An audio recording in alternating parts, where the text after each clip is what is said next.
என்ன பேசுன்னு தெரில. ஏன்னா படம் நேற்று நைட்டு தான் பார்த்தேன். அதனால் யோசிச்சுட்டே உட்காந்துட்டு இருந்தா அதில் எல்லாரும் பேசுகிறத கவனிக்க ஆரம்பிச்சேன்னா, நிமிஷா விஜயன் பக்கத்துலேருந்து பேசிகிட்டே இருந்தாங்களா. நான் எனக்கு ஒரு சின்ன டவுட் அவங்ககிட்ட கேட்டேன். படத்தில் அவங்க கேரக்டர் கொஞ்சம் ஸ்பெஷலாக பண்ணியிருக்காங்க. அது எந்த மாதிரி டிசைன் பண்ணி இப்போ என்னோடய அசிஸ்டன்ட் டைரக்டரோட தான் அந்த படம் நான் பார்த்தேன் நேற்று நைட்டு. இப்போ டிஸ்கஷன் படம் முடிச்சுட்டு பேசும்போது அந்த கேரக்டரோட டிசைன் எப்படி அப்படின்னு பேசிகிட்டு இருக்கும்போது, இப்போ எனக்கு தோணுது உங்களை பார்த்துட்டு தான் அவங்க அதை பண்ணியிருப்பாங்கன்னு சொல்லிட்டு. எனக்கு சரியாக இங்கிலீஷ் தெரியாது அப்படின்னால அது என்ன டிசார்டர்னு எனக்கு கண்டுபிடிக்க தெரில. அது கொஞ்சம் அசிஸ்டண்ட்டு கேட்டேன், என்ன டிசார்டர் அது அப்படின்னு கேட்டேன்னா, அப்போ வந்து அது கொஞ்சம் என்ன சொன்னால் எது பயங்கர எனர்ஜியாக இருப்பாங்க, எக்ஸ்ட்ராவாக யோசிப்பாங்க, ஏதாவது ஒன்று பார்டர் அப்போ அது அது எப்படின்னு யோசிச்சுக்கிட்டே படம் கார் ஓட்டிகிட்டு வந்தேன். இதை பற்றி நம்ம என்ன பேசுறது அப்படின்னு யோசிச்சிட்டே வந்தேன். வந்து உட்கார்ந்துலேருந்து அவங்க பண்ணுற ஆக்டிவிட்டீஸ்லாம் பார்க்கும்போது, ஓ இது அதில் சேர்ந்தது தானா அப்படின்னு சொல்லி ரொம்ப எனர்ஜியாக இருக்காங்க. நிச்சயமாக டீமுக்கு முதல்ல நன்றி சொல்லணும். இந்த படம் பார்த்தேன். ஃபஸ்ட்டு அந்த படத்துலேருந்தே முதல்ல ஆரம்பிச்சலாம்னு நினைக்கிறேன். நெல்சன், எனக்கு நெல்சன் பழக்கம் வந்து நான் அந்த நெல்சனுக்கு கால் பண்ணதுக்காக ஒரு நாள் இந்த நெல்சனுக்கு கால் பண்ணிட்டேன். ஃபோன் அடிச்சுட்டு யோ எங்கேயா இருக்கு அப்படின்னு கேட்கும்போது, மாதிரி நான் நெல்சன் பேசுகிறேன் அப்படின்னா, நம்ம நெல்சன் பேச மாட்டாப்ல அப்போ இல்லை நெல்சன் எனக்கு ரொம்ப பிடிக்கும். ஏன்னா ஒரு நாள் கூத்து அவரோட முதல் படம். பொதுவாக நம்ம என்ன நினைப்போம்னா 2 ஆப்ஷன் இருக்குது சினிமா நம்ம வந்து சூஸ் பண்ணுறதுக்கு. படம் 2 ஆப்ஷன் அப்படின்னா 2 வேரியேஷன் இருக்குது. ஒன்று ஃபைட், ஒரு என்ன சொல்கிறதுனா யார் என்ன சொன்னாலும் கேட்காம அடமெண்ட்டாக நம்மளோட கிரியேஷன் இப்படியாப்பட்ட கதைகளை சூஸ் பண்ணி அந்த கதைகளுக்காக ஃபைட் பண்ணி அந்த கதைகளை மேடை ஏற்றுறது, அந்த கதைகளை வந்து ஆடியன்ஸ்ட்டை கொண்டு போய் சேர்க்கறதுன்னு ஒரு விஷயம் இருக்குது. இன்னொரு விஷயம் எது வெற்றியின் பக்கத்தில் இருக்குது, எது வந்து சக்ஸஸாக இருக்குது, எது நம்மளை போர்ட்ரேட் பண்ணும், நம்மளை ஒரு டைரக்டராக நம்மளை ஒரு செலிபிரிட்டியாக எது போர்ட்ரேட் பண்ணணும்னு சொல்லி சூஸ் பண்ணி அந்த பக்கம் போய் நிற்கிறது, சம்பாதிக்கிறது. இந்த மாதிரி நெல்சனோட 4 படங்களும் எடுத்து பார்த்தீங்கன்னா ரொம்ப ஆச்சரியமாக இருக்கும். என்ன ஆச்சரியமாக இருக்கும்னா அவர் கதை ரொம்ப கனமான கதைகளை எடுத்துக்குவார். நான் நிறைய நாள் யோசிச்சிருக்கேன், அவருக்கு வயசு தான் என்ன, ஏன் அழகு அந்த ஒரு நாள் கூத்து பார்க்கும்போது எனக்கு வந்து அப்போ வந்து அவர் கூட பழகின ஃப்ரெண்ட்ஸ்லாம் எனக்கு ஃப்ரெண்ட்ஸாக இருந்தாங்க. அவங்க எல்லோரும் நெல்சன் பேசும்போது ஒரு சின்ன பையன் மாதிரி நினச்சிக்கேன் நான். அப்போ இவர் சூஸ் பண்ணுற கதைகள் எல்லாமே வந்து மான்ஸ்டராக இருக்கட்டும், இல்லை வந்து ஃபர்கானாவாக இருக்கட்டும், ஒரு நாள் கூத்துலாம் ஃபஸ்ட்டு படம் தொடங்கின விதமே வந்து ஒரு மெச்சூர்டான, இது ஒரு என்ன சொல்கிறது, இது வந்து இன்னொரு இப்போ உள்ள ஜென்ரேஷன் பார்ப்பாங்களா, இப்போ உள்ள ஜென்ரேஷன் கனெக்ட் ஆவாங்களா அப்படின்லாம் யோசிக்காமல் ஒரு சினிமாவை நேர்மையாக அது நீ கனெக்ட் ஆகுது ஆகலை, எனக்கு ஒரு விஷயத்தை காட்டணும்னு தோணுது, அது இப்படி தான் தொடங்கணும்னு தோணுது, நான் அதை அப்படி தொடங்கணும். அந்த மாதிரியான மனிதர்களை இந்த மாதிரி விலகி நிற்கக்கூடிய அங்கங்கே அவர் கதாபாத்திரத்தில் ரொம்ப பிடிச்சது என்ன அப்படின்னா, எல்லாத்துக்கும் இன்டீரியராக ஒரு லைஃப் இருக்கும். எல்லா கேரக்டர்ஸுக்கும் இன்டீரியராக ஒரு லைஃப் இருக்கும். வெளியே நம்ம எல்லாம் ஜாலியாக இருப்போம், ஆடுவோம், பாடுவோம், என்ன ஏதோ பண்ணுவோம். பொது புத்தி என்ன இருக்கோ பொது புத்தியோட கனெக்ட் ஆகி பொது புத்தி கூட ட்ராவல் பண்ணிகிட்டு இருப்போம். பட் இன்டீரியராக இருக்கிறத நம்ம வந்து பெருசாக எஸ்டாப்ளிஷ் பண்ண மாட்டோம். அது நமக்கு பிடித்தமான மனிதர்கள்ட்ட, கேர்ள் ஃப்ரெண்டுகிட்டையோ இல்லை அவங்ககிட்ட கூட நம்ம மறைக்க ட்ரை பண்ணுவோம். அவருடைய 4 படத்துலையும் பார்த்தீங்கன்னா அந்த கேரக்டர்ஸ், அவரோட கேரக்டர்ஸ் இன்டீரியரான அவன் மனசுக்குள்ளே இருக்கக்கூடிய அந்த மனசுக்குள்ளே கேட்டுக்கிட்டே இருக்கக்கூடிய ஒரு பாட்டுக்கு அவங்க ஆடியிருப்பாங்க, மனசுக்குள்ளே கேட்டுக்கிட்டே இருக்கக்கூடிய ஒரு கேள்விக்கு அவங்க பதில் பேச ஆரம்பிச்சிருப்பாங்க, மனசுக்குள்ளே கேட்டுக்கிட்டே இருக்கக்கூடிய மனசுக்குள்ளே வந்து வரைஞ்சிக்கிட்டே இருக்கக்கூடிய ஓவியத்தை வெளியே காட்ட ட்ரை பண்ணுவாங்க. இப்படியாப்பட்ட கேரக்டர்ஸை அவர் க்ரியேட் பண்ணுறாரு. அது என்ன அப்படின்னா எங்கள் ஜென்ரேஷன் டேரக்டர்ஸ் தான் அது நெல்சன். எங்கள் ஜென்ரேஷனில் அவர் தனியாக இருக்கார். நான் நினைக்கிறது அப்படி தான் நினைக்கிறேன். அவர்கிட்ட வந்து ஒரு சோசியல் ரெஸ்பான்ஸ் இருக்குது, ஒரு சமூக பொறுப்பு இருக்குது. அதே நேரத்தில் அதை எல்லாத்துக்குள்ளேயும் நம்ம எல்லா தளத்துலேயும் இயங்கக்கூடிய, அது ஐடியாக இருக்கட்டும், ஐடி பீப்புளாக இருக்கட்டும், அது எஃப்எம் மாதிரி ஒரு இதுவாக இருக்கட்டும், ஒரு வீட்டுக்குள்ளே அடங்கி கிடக்கிற பொண்ணாக இருக்கட்டும், அல்லது மான்ஸ்டர் மாதிரி அந்த எல்லாத்துக்கும் அப்படி தனித்த அங்கங்கே விடுபட்ட தென்படக்கூடிய டக்குன்னு தென்படாத கேரக்டர்ஸ்களோட உள்ளுக்குள்ள இருக்கிற வாழ்க்கையை படம் பிடிச்சி காட்டுறதுல அவருக்கு எங்கேயாவது ஒரு மேடை கிடைக்காதா. ஏன்னா அவர்கிட்ட பேசுனது இல்லை. அவர் படம் பார்க்கும்போது எனக்கு தோணும், இந்த படம் வந்து அப்படியே ஒரு ஆற்றுல இலையை தூக்கி போட்டால் அது பார்த்து ட்ராவலாகி மெதுவாக போயிட்டுருக்குல்ல, அந்த மாதிரி எந்த சலனமும் இல்லாமல் எந்த பெரிய ஆர்ப்பாட்டமும் இல்லாமல் நீங்கள் ஒரு நாவல் படிக்கிற மாதிரியான உணர்வுகளை தரக்கூடிய படங்களை எடுக்கக்கூடியவர் தான் நெல்சன். நீங்கள் மான்ஸ்டரில் பார்த்தீங்கன்னா எப்படி வேணால் காமெடி பண்ணலாம், ஆனால் அதுலேயும் சென்சிபிளான காமெடிஸ் தான் பண்ணியிருப்பார். அதை வச்சுக்கிட்டு கோக்குமாக்கெல்லாம் பண்ணியிருக்க மாட்டார். இது ஏதாவது ஒரு ஸ்டேஜ் கிடைக்காதான்னு நான் ஏங்கியிருக்கேன் அவர்கிட்ட டிஸ்கஸ் பண்ணுறதுக்கு, அவர் பேசுகிறதுக்கு. ஏன்னா இந்த தலை ரொம்ப முக்கியமானது. அப்படி டிஎன்ஏ நேற்று பார்க்கும்போது எனக்கு வந்து அந்த கதையை வந்து சூஸ் பண்ணதும், இந்த கதையை படம் பண்ணணும்னு சூஸ் பண்ணதும், அவரோட அந்த பயோபிக் அவரோட சினிமாகிராஃபியில் பார்க்கும்போதே எனக்கு தெரியுது அவர் இந்த மாதிரி தான் சூஸ் பண்ணுறாரு. நினச்சி பார்த்தா அவருக்கு ஒரு சினிமா அறிவு இருக்குது, சினிமா வட்டம் இருக்குது. இப்போ என்ன குதிரை வேகமாக ஓடும், இப்போ என்ன படம் எடுத்தால் பயங்கரமாக ஹிட் ஆகும்னு நினச்சா ஒரு கதையை அவரால் பண்ண முடியும். ஆனால் அவர் அந்த ஒரு ஆற்றின் போக்கில் உருளக்கூடிய கூழாங்கல்லாவே இருக்காரு. அவருக்கு வாழ்த்துக்கள். நிச்சயமாக அந்த அவர் லிஸ்ட்டில் வந்து டிஎன்ஏ படமும் ரொம்ப மனசுக்கு நெருக்கமான படமாக இருந்துச்சு. அது காரணம் என்ன அப்படின்னா, ஒரு நாவல் படிக்கிற மாதிரி இருந்துச்சு. குட்டியாக நம்ம ஒரு நாவல் படிப்போம்ல. என் ஹஸ்பண்ட்டை கேட்டேன், எப்படா கேட்டால் எல்லாருமே ஒரு நாவல் படித்து முடிச்சோன்னே அவங்கள்ட்ட கேட்டோம்னா அவங்க அந்த அந்த ரியாக்ஷன் தான் கொடுப்பாங்க, எந்த பக்கத்தை பற்றி பேசுறது அப்படின்னு சொல்லி.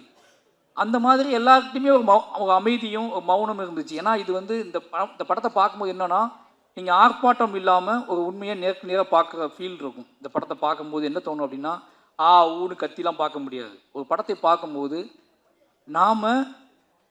நம்ம படுத்து எந்திரிச்சு போன இடத்துல பக்கத்தில் ஒன்று நடந்திருக்கும். நம்ம பில் கிட்ட கவுண்டரில் நின்றுருப்போம். அந்த கவுண்டருக்கு ஒரு கதை இருக்கும், நமக்கு தெரியாது. நம்ம ஒரு டாக்ஸியில் ட்ராவல் பண்ணியிருப்போம். அந்த டாக்ஸிக்குள்ளே ஒரு பயங்கரமான கதை இருக்கும், நமக்கு தெரியாது. நம்ம இப்படி அங்கங்கே வாழ்க்கையை வாழ்ந்துகிட்டே இருக்கோம். நம்ம நடந்து உட்காந்து தூங்கி சிரித்த அல்லது தவிச்ச அந்த இடத்துக்குள்ளே ஒரு பயங்கரமான ஒரு கதை இருக்கணும், ஹியூமன் வேல்யூவோட ஒரு கதை இருக்கும். அந்த கதையை சொல்லக்கூடிய ஒரு படமாக தான் டிஎன்ஏ வந்திருக்கு. நாம் வந்து நம்பி போகக்கூடிய ஹாஸ்பிட்டல், நாம் நம்பி பேசக்கூடிய டாக்டர்ஸ், நாம் நம்பி விரும்பக்கூடிய நம்மளோட துணைகள், நம்மளோட உறவினர்கள், நம்மளோட காவல் அதிகாரிகள், இவங்க எல்லாத்துக்குள்ளேயும் கூடக்கூடிய கதையை வந்து அதை சென்டர் பாயிண்ட் பண்ணி அதுக்குள்ளே ஒரு வேல்யூஸை கிரியேட் பண்ணி இது நடந்தால் என்ன ஆகணும்னு இருக்குல்ல. இப்படியாப்பட்ட மனிதர்கள் வாழ்ந்துட்டு இருக்காங்க, இப்படியாப்பட்ட மனிதர்கள் இருக்காங்க. நம்ம எவ்வளோ ஹியூமனுக்கு வேல்யூ கொடுக்குறோமோ அதே மாதிரி ஹியூமன் வேல்யூவே இல்லாத ஹியூமன்ஸ் கிரியேட் பண்ணுறக்கூடிய அந்த நாசக்கார உலகம் இருக்குல்ல, அந்த நாசக்கார உலகத்துக்குள்ளே நம்ம எப்படி நாம் அதை தெரியாமல் அதுக்குள்ளே எப்படி பின்னி பிணைஞ்சு கிடக்கும் அப்படிங்கிற வெளிச்சத்தை வந்து, அப்படிங்கிற ஒரு பயத்தையும் அப்படிங்கிற ஒரு கவனத்தையும் சொல்லக்கூடிய படமாக டிஎன்ஏ வந்திருக்கு. நிச்சயமாக இந்த படம் வந்து அதர்வா ப்ரோ கூட சொல்லி ஆகணும். அவருக்கு ஞாபகம்னு தெரில, பெரிய பெருமாள் கதை சொன்ன முதல் ஹீரோ அவர் தான். ஷாக்கா இருக்கா? அப்படிதான் இருக்கும். வந்து பரதேசி பார்த்து முடிச்சுட்டு பெரிய பெருமாள் கதை எழுதி முடித்த உடனே இது யார்கிட்ட போகலாம் ஹீரோ அப்படிங்கும்போது, நான் முரளி சாரோட பயங்கரமான ஃபேன். இதேமே இன்னும் பாட்டு பாடி நமக்காக அழுத ஒரு ஜீவன் அப்படின்னு சொல்லி, ஏன்னா ஒன் சைடு லவ் அதிகமாக பண்ண தலைவர், ஓகேங்களா. அது ஒன் சைடு லவ் அப்படிங்கிறது வந்து நம்ம நினைக்கிறோம், ஒன் சைடு லவ்னா சொல்லி அது ஏற்றுக்கொள்ளாத காதல் ஒன் சைடு லவ் கிடையாது. சொல்லவே எனக்கு நீ சொல்லணும் அவசியம் கிடையாது, எனக்கு ஒன்று பிடிக்கும் அப்படின்னு ஒரு நமக்கு கெத்தை கொடுத்தது முரளி சார் தான். அவர் ஒரு பையன் ஹீரோ ஆகிட்டான்னு சொன்ன உடனே, நான் பானா காத்தாடி வந்த உடனே பெரிய பெருமாளுக்குள்ளே வச்சு யோசித்த ஹீரோ நீங்கள் தான். ஏன்னா முரளி சார் பையன் நம்மளை மாதிரி தான் இருப்பாப்புல நம்மளை மாதிரி தான் இருப்பாப்புல, இந்த கதைக்கு பயங்கரமாக ஆப்டாவா அப்படின்னு சொல்லி மீட் பண்ணலாம் செஞ்சேன், கதை சொன்னேன். பட் ஏதோ ஒரு அவரோட பிஸி ஷெடியூலில் அந்த கதை கிளிக் ஆகலை. சொன்னால் நம்ப மாட்டேங்க, ரொம்ப ஃபீல் பண்ண அன்னைக்கு. முரளி சார் பையன் கதை பண்ணலையே, இப்போ யாரை வச்சு தான் படத்தை பண்ணுறது, வேற ஹீரோட்ட போயிடலாமா அப்படி. வேற ஹீரோ முரளி சார் பையனே ஒத்துக்கல இந்த கதையை. நம்மளை பார்த்து இப்போவுமே இப்படி தான் இருக்கோம், அப்போ ரொம்ப மோசமாக இருக்குமோ, நம்மளை பார்த்து அவரே நம்ம டயட்டுன்னு நம்பலை, யார் நம்ப போகிறா அப்படின்னு சொல்லி பயங்கர அப்செட்டில் இருந்தேன். என் ஒய்ஃபிட்டெலாம் சொல்லியிருந்தேன் நான், அதர்வா கிளிக் பண்ணுறோம், பெரிய பெருமாள் வந்து அதர்வா தான் அப்படின்னு சொல்லி. அது நடக்கலை. பட்டு எனக்கு தெரியும் ஒரு நாள் அவர்கிட்ட நான் ஞாபகப்படுத்தி சொல்லுவேன், இந்த பெரிய பெருமாள் உங்களுக்கு அதுக்கான சந்திப்பே நடக்கலை ரெண்டு பேத்துக்கும். ரொம்ப நாள் கழிச்சு இன்றைக்கி தான் நம்ம சந்திக்கணும்னு நினைக்கிறேன். அன்றைக்கு அப்புறம் எங்கேயாவது கிராஸ் பண்ணியிருப்போம், பட் ஆனால் பக்கத்தில் உட்காந்து எமோஷ்னலான ஒரு சந்திப்பு நடந்ததுன்னா இன்றைக்கி தான் நடந்திருக்கு. கிட்டத்தட்ட 7 வருஷம் ஆச்சு. அப்போவே இருந்து அவருக்கு மேலே ஒரு பார்வை இருந்திருக்கு. அந்த பார்வையின் அடிப்படையில் நிச்சயமாக அவர் என்ன சொல்கிறதுனா, இன்னும் உயரம் போகக்கூடிய ஒரு நடிகர் தான்.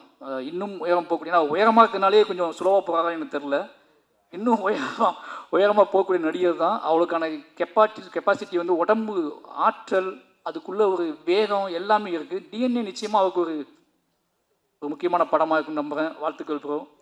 அப்புறம் படத்தின் கதாநாயகிகள் 2 பேருமே நல்லா நடிச்சிருக்காங்க, அவங்களுக்கும் வாழ்த்துக்கள். நிமிஷா அதான் சொல்லிட்டு அவங்கள பற்றி முதல்ல.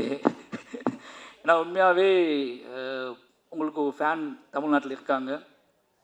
ஒரு ஹீரோயினுக்கு ஃபேன் உருவாகுறது வந்து இதெல்லாம் நினச்சிட்டு இருக்க மாதிரி கிடையாது. அவங்க கொடுக்குற சித்திரம் இருக்குல்ல, வீட்டுக்கு போனதுக்கப்புறமும் நமக்கு அந்த பொண்ணோட உருவம் வந்து அகம் சொல்கிறது நான், சரிங்களா? அந்த கண்ணுக்குள்ளே தென்பட்ட ஏதோ ஒரு வெளிச்சமோ நம்ம வீட்டுக்கு போனதுக்கு அப்புறம் கூட நமக்கு தென்பட்டுகிட்டே இருந்துச்சு. நம்ம அந்த ஹீரோயினை தான் மனசுக்குள்ளே நினைக்கிறோம், ஓகேங்களா? அந்த கேரக்டர் தான் நம்ம மனசுக்குள்ளே நினைக்கிறோம். நீங்கள் நம்ப மாட்டீங்க, நானும் இதே என் அசிஸ்டண்ட்டில் சொல்லியிருக்கேன். எந்த மாதிரி பொண்ணு வேணும் அப்படின்னு கேட்கும்போது நிமிஷா இருக்காங்கல்ல அவங்க மாதிரி. ஆனால் உங்கள்கிட்ட நான் வந்தது இல்லை, ஆனால் என் அசிஸ்டண்ட் அடிக்கடி சொல்கிறது வந்து நிமிஷா இருக்காங்கல்ல அவங்கள மாதிரி ஒரு பொண்ணு தான் பெட்டராக இருக்கும்டா இப்படி சொல்லியிருக்கேன் நான். அப்படி சொல்லக்கூடிய இந்த மனிதர்களோட இயல்பான மனிதர்களுக்குள்ளே டக்குன்னு தென்படக்கூடிய ஒரு உருவமாக நீங்கள் இருக்கீங்க. ரொம்ப தூரத்தில் இல்லை, நீங்கள் எங்களுக்குள்ளே புழங்கிக்கிட்டு இருக்கக்கூடிய முகம், அதுக்கான திறன் எல்லாமே உங்கள்கிட்ட இருக்குது. வாழ்த்துக்கள். நீங்கள் இன்னும் நிறைய படம் பண்ணதுக்கு வாழ்த்துக்கள். அப்புறம் தலைவர் நம்ம அம்பேத்கர் வந்து ரொம்ப பெருமையாக இருக்குது, எனக்கு ரொம்ப ஆச்சரியமாக இருக்குது. என்ன சொல்கிறதுன்னா 10 படம் நேற்று தான் லிஸ்ட்டு சொல்லிட்டு இருந்தார். எனக்கு ஷாக் ஆகிடுச்சு, இவ்வளோ படமா அப்படின்னு சொல்லி.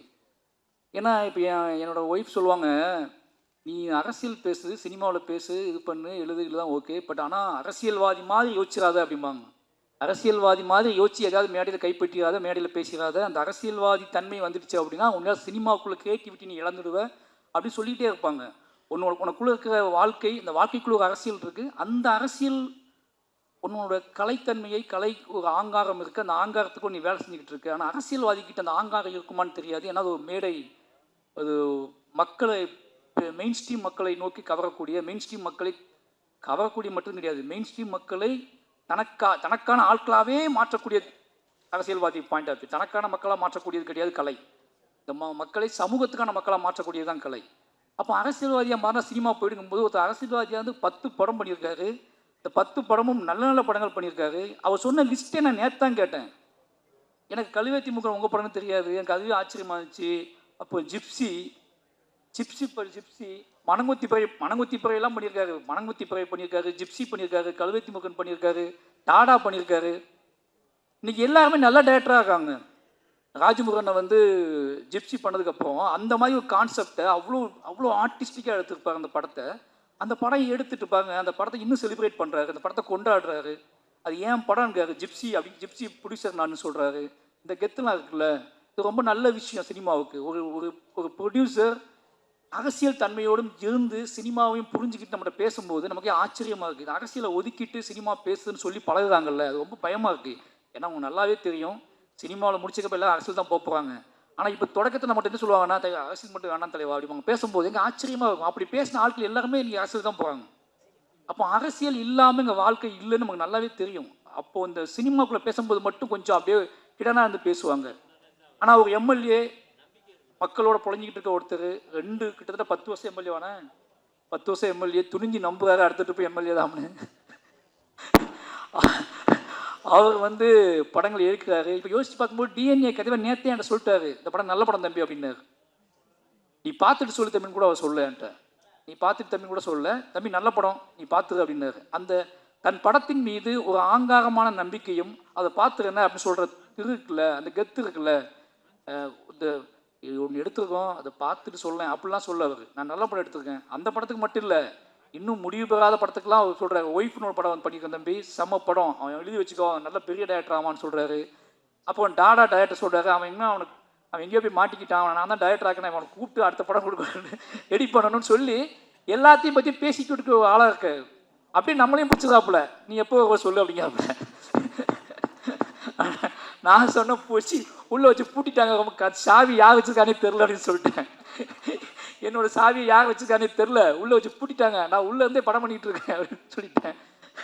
அதனால் ஒரு இந்த மாதிரி ப்ரொடியூசர்ஸ் கிடைக்கிறது பெரிய விஷயம். சூப்பர்ண்ணே, ரொம்ப நன்றி. ஏன்னா இந்த டீம் பார்த்தீங்கன்னா நம்ம எந்த ஃபங்க்ஷனுக்கு போனாலும், ஏதோ ஃபங்க்ஷனுக்கு போவோம், நம்ம படம் கிடையாது அப்படின்னு போவோம். அந்த ஃபங்க்ஷனுக்கு போய் உட்காந்துக்கப்புறம் தான் தெரியும், உட்காந்துக்கவங்க ஃபுல்லாக நமக்கு ரொம்ப நெருக்கமானவங்களாக இருப்பாங்க. அப்படி இந்த மேடையில் ஃபுல்லாக பாலசக்திவன் இருக்காரு. ஆனால் செம அடிச்சிருக்கீங்க. அது என்னமோ தெரில, உங்களை பார்த்துட்டு தான் எல்லா கேரக்டருமே இப்போ பாலசக்திவனை பார்த்துட்டு சில கேரக்டர்ஸ்லாம் உருவாக்குறாங்க. இந்த தோற்றத்தோட மனிதத்தன்மையோட ஒரு நேர்மை வேணும் அப்படின்னா அந்த நேர்மைக்கான தோற்றம் என்ன அப்படின்னா, அந்த நேர்மைக்கான தோற்றம் நெளிவு சுழிவோட குலைவாகவே யாரை பார்த்தாலும் உடனே கட்டிப்பிடிக்கிற, உடனே தோல் மேலே கை போடுற ஒரு உருவம் வேணும் அப்படின்னா பாலசக்திவனை கூப்பிடு அப்படிங்கிற இடத்துக்கு வந்துடுச்சு சினிமா. அப்போது சுப்பிரமணிய சிவான்னு எவ்வளோ கோவப்பட்டாங்க பார்த்தீங்களா, யாராவது மாறினீங்க கொன்று அப்படின்னு சொன்னார்ல. அப்படி தான் படத்தில் அவர் தொடங்குற பாயிண்ட்டு, அவர் தொடங்கின புள்ளி, கடைசி போய் படம் முடியும் போது அவர் இருந்த இடம் எல்லாமே மாசாக இருந்துச்சுன்னு வாழ்த்துக்கள். இப்போ சேத்தன் சார், நிறைய பேர், இவங்க எல்லாருமே எனக்கு அப்போட இவர் அதிஷாவை பற்றி சொல்லி ஆகணும். அது ரொம்ப சந்தோஷம் எனக்கு. ஏன்னா இந்த மாதிரி ரைட்டர்ஸ் வரும்போது என்ன நடக்கும்னா, எனக்கு ரொம்ப நம்பிக்கை இருக்குது. நம்ம படத்தை கேள்வி கேட்டு, நிறைய படங்களை கேள்வி கேட்டு, நிறைய படங்களை ஒன்று எதிர்பார்ப்பாங்க அவங்க ரைட்டர்ஸாக மாறும்போது நாம மற்ற படங்கள்கிட்ட என்ன எதிர்பார்த்தோம், அப்போ நம்ம படங்களுக்குள்ளே என்ன கொடுக்கணும் அப்படிங்கிறத முடிவு பண்ணி வேலை செய்யக்கூடிய எழுத்தாளர்கள் உள்ளே வந்தால் சினிமா நல்லாயிருக்கும். அப்படி அதிஷா நிறைய படங்களை விமர்சிச்சிருக்காருன்னு நினைக்கிறேன். நிறைய படங்கள் என்ன படம் எடுக்கிறீங்க அப்படிலாம் பேசியிருக்காரு. ஓகேங்களா, நிறைய படங்களை கலாய்ச்சி விட்ருக்காப்புல. இன்றைக்கி அவர் படம் எடுக்க வந்துருக்காருன்னா அந்த எல்லாமே மனசுக்குள்ள ஓடும். ஓகேங்களா, அப்போ எல்லாம் மனசுக்குள்ள ஓடுங்கும்போது என்ன வேண்டாம், எது இந்த சமூகத்துக்கு அவசியமற்றது, இது சந்தோஷமாக இருக்கலாம், ஜாலியாக இருக்கலாம், ஆடலாம், பாடலாம், கொண்டாடலாம், காதலிக்கலாம், ரொமான்ஸ் பண்ணலாம், எதுவும் பண்ணலாம். ஆனால் எப்படி இதை கொடுத்துடக்கூடாது அப்படிங்கிற தெளிவும் ரைட்டர்ஸ்ட்டு இருக்குன்னு ஆகணும். அவர் எதை நம்ம புஷ் பண்ணி கொடுத்துடக்கூடாது அப்படின்னு சொல்லி அவர் அந்த படத்தில் வேலை பார்த்துருக்காங்க. எனக்கு இப்போ தான் தெரியும். அவர் பார்த்தோன்னே ஆச்சரியமாக இருந்துச்சு. வாழ்த்துக்கள் ப்ரோ, உண்மையாகவே சொல்கிறேன். நெக்ஸ்ட் அடுத்த இடத்துக்கு நீங்கள் போகணும். நல்ல இந்த மாதிரி இன்னும் நிறைய பேர் உள்ளே வருவாங்க. ரொம்ப நன்றி, அவருக்கு ரொம்ப நன்றி. அப்புறம் மியூசிக் டைரக்டர் சொல்லி ஆகணும், 5 பேர். ஏன்னா ரொம்ப ஆச்சரியமான விஷயம், நெல்சன் பண்ணக்கூடிய சில ஜிம்மிக்ஸில் இது ஒரு ஜிம்மிக்ஸ். அவர் எல்லா படத்துலையும் ஒரு கண்டுபிடிப்பார். அப்படி இந்த படத்தில் 5 மியூசிக் டைரக்டர் கொடுக்குறோம். 5 புது மியூசிக் டைரக்டர் புதுசாக போயிடுவோம் அப்படின்னு சொல்லி அதுக்குள்ளே ஒரு பெரிய வரலாறு இருக்குது. காசும் கம்மியாக இருக்குது, டீமும் ஈஸியாக வேலை வாங்கிடலாம். ஒரு பயங்கரமான பிளான் பண்ணிக்கிறேன். ஒரு மியூசிக் டைரக்டர் வேலை பார்க்குறதே பெரிய விஷயமா இருக்குது. 5 மியூசிக் டைரக்டர் இருக்கும்போது இவர்கிட்ட சொல்லும் போது அவர் அப்பமே கொடுத்துட்டாரு, நீங்கள் இன்னும் கொடுக்காம இருக்கீங்கன்னு சொல்லி எப்படியோ ஒரு வேலை பார்க்க முடியும். அந்த 5 பேர்த்தையும் இன்ட்ரடியூஸ் பண்ணி வச்சிருக்காரு. சூப்பர் ப்ரோ, ரொம்ப நன்றி. ஏன்னா அந்த 5 பேரும் சந்தோஷமாக இருக்காங்க. அந்த 5 பேத்துக்குள்ளே ஒரு கனெக்டிவிட்டி இருக்குது. ஒரு படத்துக்குள்ளே இது நம்ம படம், ஒரு 5 மியூசிக் டைரக்டர் சொன்னால் அந்த படம் எப்படி வச்சுப்பாங்க, இது ஏன் படம், அந்த படம் ஓடணும்னு 5 மியூசிக் டைரக்டர் நினைக்கிறது. ஒரு 5 இல்லை 6 பேர். தலைவர் இருக்காப்புல, ஜிப்பான் அண்ணன் இருக்காப்புல. ஜிப்பான் எனக்கு ரொம்ப பிடிக்கும். அவரோட வாகேஷோடவா மியூசிக் படம் பார்த்துட்டு அந்த மியூசிக் முதல்ல கேட்கும்போது இந்த படம் பார்த்தே அவன் நம்ப வச்சது ஜிப்பான்னு. அவருக்கு ரொம்ப நன்றி சொல்லணும். ஏன்னா அவர் இந்த 5 புது மியூசிக் டைரக்டர் பண்ணியிருக்க இடத்துல அவர் நான் பண்ணி கொடுக்கன்னு பண்ணது சூப்பர், ரொம்ப வாழ்த்துக்கள். அப்புறம் என்னோட லிரிக்கிஸ்ட்டு கார்த்திக் நேத்தா, அவரோட நான் ஒர்க் பண்ணல. என்ன ஒர்க் பண்ண முடியுமான்னு தெரில, தான் நிஜம். எங்கள் ரெண்டுத்துக்கு அவ்வளோ பெரிய வாழ்க்கை இருக்குது. நான் உண்மையாகவே ஒரு கவிஞனோட படம் எடுக்கணும், நான் கவிஞனோட வாழ்க்கை வரலாற்றை நான் எடுக்கணும்னு ஆசைப்பட்டேன்னா நான் கார்த்திக் நேத்தா கதையை நான் எடுப்பேன். ஏன்னா தமிழ் வாழ்வோட கொந்தளிப்பு, ஏமாற்றம், அவமானம், கனவுகள், என்ன சொல்கிறது, ஒரு நிதானமற்ற தன்மை, ஏக்கம், வெறி, எவனுமே இந்த உலகத்தில் எனக்கு வேணாண்டா அப்படின்னு நினச்ச ஒரு வாழ்வு, இன்றைக்கி எல்லாருமே எனக்கு வேணும் அப்படின்னு நினைக்கிற விருப்பம், இது எல்லாமே நிரம்ப பெற்ற ஒரு கவிஞன் கார்த்திக் நேத்தா. 2 பேத்துக்கும் அண்ணன் தம்பி ரிலேஷன்ஷிப், அண்ணன் தம்பியாக வாழ்ந்துருக்கோம், அண்ணன் தம்பியாக 2 பேரும் சண்டை போட்டிருக்கோம், அண்ணன் தம்பியாக ரோட்டில் விழுந்திருக்கோம், பேசியிருக்கோம். பயந்துருக்கேன் நான் அவரை பார்த்து ஒளிந்த தருணங்கள் நிறைய. ஆனால் இன்னைக்கு அவரை பார்க்கும்போது இந்த ஸ்டேஜில் நீங்கள் என்ன நினச்சிக்கோங்க, இந்த ஸ்டேஜில் நான் கம்பீரமாக உணர்ந்த ஒரு இடம் கார்த்திக் அண்ணனை பார்த்தது தான். அவர் நடந்து வந்ததும், கம்பீரமாக நின்றதும், அவர் உடல் வாகும் இப்போ எப்படி இருக்குன்னு பார்க்கும்போது வாழ்க்கை இவ்வளோ பெரிய மாற்றத்துக்கு உட்பட்டது தான் வாழ்க்கை. நாம் ஏன் இன்னும் மாற முடியும் தம்பி, அதெல்லாம் மாறாது தம்பி, இதெல்லாம் செய்ய முடியாது தம்பி, அதெல்லாம் பண்ண முடியாது தம்பி. எப்பேற்பட்ட மாற்றத்தை கிரியேட் பண்ணி இன்னைக்கு முத்தமலை பாட்டு இன்னைக்கு கேட்கும்போது ஒருத்தர் இவ்வளவு நிதானமும், உறவுகளின் மீது, அன்பின் மீது, பேரன்பின் மீது இவ்வளவு நிதானம் அப்போ அந்த மாதிரியான ஒரு காட்டாற்று வெள்ளம் மாதிரி வாழ்ந்த ஒரு ஆள் இன்னைக்கு ஒரு நிதானமாக இவ்வளோ பாடல்களை உருவாக்க முடியுது, அதை இவ்வளோ தெளிவாக கொடுக்க முடியுதுன்னா தமிழ் வாழ்வில், நம்மளோட இலக்கியத்தில், நம்மளோட அன்பில் எல்லாமே இருக்குது. நாம் கொஞ்சம் சில மனிதர்கள் சில தாமதமாக வருவாங்க, சில மனிதர்கள் இன்னும் பிரளயமாக அவங்க மனம் போன போக்கில் ஒரு வாழ்க்கையை வாழ்ந்துட்டு அதுக்கப்புறம் தெளிவு பெற்று நம்மகிட்ட சேருவாங்க. நாம் அது வரைக்கும் பொறுத்திருக்க வேண்டியிருக்கு. தயவு செஞ்சு சொல்கிறேன், இந்த மாதிரி கார்த்திக் நேத்தான மாதிரி நிறைய பேர் இருக்காங்க. நாம் என்னமோ அவங்களை உதாசீனப்படுத்திட்டு இவன் உருப்படவே மாட்டான்னு நினச்சிடுவோம். ஆனால் அவங்க கிளம்பி வந்தாங்கன்னா, அவங்க மாறினாங்கன்னா, அதுக்கப்புறம் தமிழ் இலக்கியமும் தமிழ் சினிமாவும் மாற போகிற இடம் இருக்குல்ல, அது பயங்கரமாக இருக்கும்னு நினைக்கிறேன். அப்படியான ஒரு வாசலை கார்த்திகேயனை திறந்து வச்சுருக்காரு. அப்புறம் தோழர் உமாதேவி, அவங்க கூட இன்னும் ஒர்க் பண்ணல. இதுக்கான காரணம் என்ன அப்படின்னா, கோபம் கூட இருக்கும், டேய் படமே கொடுக்க மாட்டேன்றீங்க.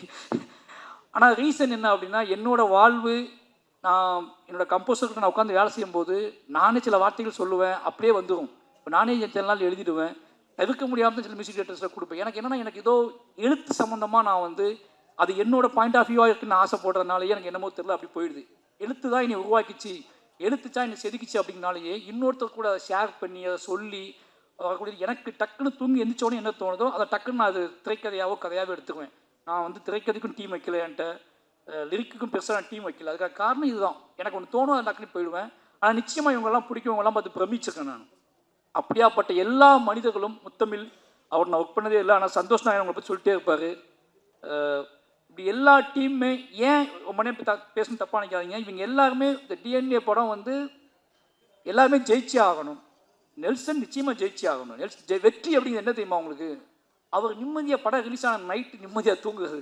வெற்றி வேறு ஒன்றுமே கிடையாது. நைட்டு நிம்மதியாக போய் குழந்தைக்கு முத்தம் கொடுத்து ஒய்ஃபோட டின்னர் சாப்பிட்டு நைட்டு நிம்மதியாக தூங்கி காலை எழுந்திரிச்சு மறுபடியும் ஃபஸ்ட் ஷோ போகிறதுக்கு இல்லை, அந்த முதல் நைட்டு சந்திக்கிறதுக்கு இல்லை, படம் ரிலீஸ் ஆன நைட்டு அன்னைக்கு நண்பர்களை பிரியமானவர்களை எல்லாம் சந்தித்து உரையாடி கொண்டாட்டமாக நம்ம வாழ்க்கை நாம் ஒன்று செஞ்சோம், அது சரியாக இருந்துச்சுன்னு நம்பி ஒருத்தன் தூங்குறதுக்குல அது ரொம்ப முக்கியமானது. அப்படியாப்பட்ட பெரிய வெற்றி நெல்சனுக்கு வாய்க்கட்டும். அப்புறம் திங்மி சந்தோஷ், இந்த இடத்துல நான் கூட முந்திட்டேன், அதை ஒன்றும் படம் பார்க்கணும்னு நினைக்கிறேன், நான் பார்த்துட்டேன். அதனால் வந்து இந்த படத்தை ரொம்ப சின்ன படங்களுக்கு நிறைய சப்போர்ட் பண்ணக்கூடிய ஒரு முகமாக இருக்கார். அவருக்கும் வாழ்த்துக்கள். திங் மியூசிக் டிஎன்ஏ படத்துக்கு பயங்கர சப்போர்ட் பண்ணோம்.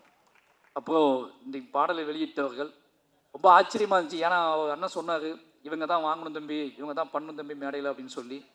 சினிமாவை விட்டு ஒதுங்கி வீட்டுக்குள்ளே பூட்டி வச்சு படித்தவங்க தானே நீங்கள்? அதான் சினிமா பார்க்காத கெட்டு போயிடுவேன்னு சொல்லி அப்படி இல்லையா? சரி, அப்போ நல்ல விஷயம்தான். சினிமா பார்த்தும் நல்ல சினிமா பார்த்துருக்காங்க. ஓகே, நல்ல சினிமா பார்த்து வாழ்க்கையிலையும் பெருசாக படிப்புலையும் சரி பெருசாக ஜெயிச்ச இவங்க 2 பேர்த்துக்கும் டிஎன்ஏ டீமுக்கு வந்து சப்போர்ட் பண்ண இவங்க 2 பேர்த்துக்குமே நன்றி, வாழ்த்துக்கள். நிச்சயமாக இந்த டிஎன்ஏ படம் எல்லாத்துக்கும் சந்தோஷத்தையும் நிம்மதியும் கொடுக்கக்கூடிய கொண்டாட்டத்தையும் கொடுக்கக்கூடிய படமாக இருக்கட்டும். வந்திருந்த அனைவருக்கும் என்னோட நன்றியும்